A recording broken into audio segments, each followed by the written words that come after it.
Pergi ke desa memetik kelapa, singgah sebentar di tepi kali. Ilmu dijaga sepanjang masa. Teknologi pemakin generasi bestari. Salam sejahtera dan salam Malaysia Madani. Saya Adib Naufal, pengacara TVPSS membawakan kepada anda kupasan yang menarik bertemakan ilmu di hati, teknologi memperkasa generasi.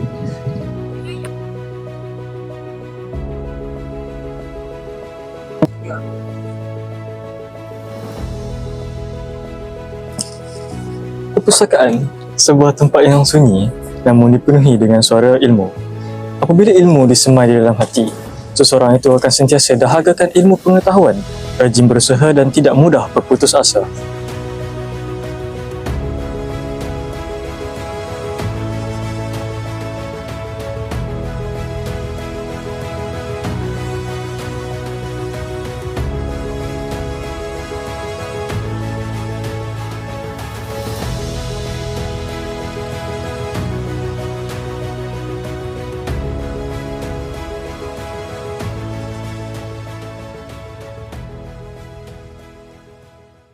Kerana ilmu bukan sahaja untuk diketahui, tapi untuk dihayati.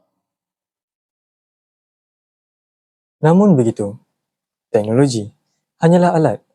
Tanpa ilmu yang disemai dalam hati, teknologi boleh disalahgunakan.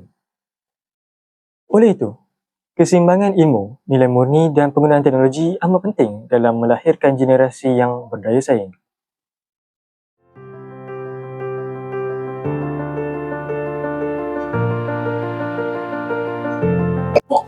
Di dalam bilik ajar masa kini, teknologi menjadi medium utama dalam proses pembelajaran dan pengajaran. Sesungguhnya, teknologi dalam bilik ajar menjadi jambatan ilmu yang memperkasa generasi.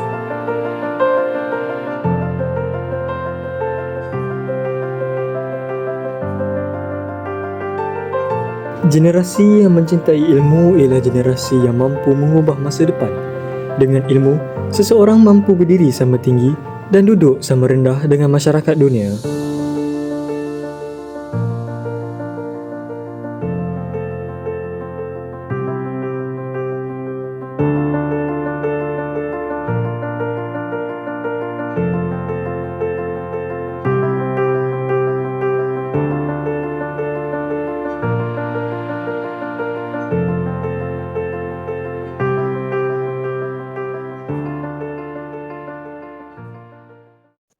Puan, saya nak ajukan satu soalan. Manakah pentingnya nilai ilmu dan juga kemajuan teknologi kepada seorang murid itu? Kedua-duanya penting dan saling berkait. Ilmu adalah kompas, manakala teknologi adalah enjinnya. Ilmu di hati memastikan murid mempunyai sasiah dan kebijaksanaan untuk membezakan yang baik dan yang buruk. Tanpa ilmu yang kukuh, teknologi boleh memusnahkan. Namun, dengan teknologi, penyampaian ilmu akan menjadi lebih pantas dan bermakna.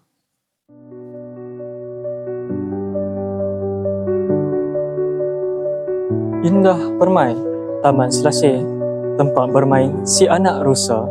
Ilmu di hati jadi waris, teknologi maju, bangsa berjaya.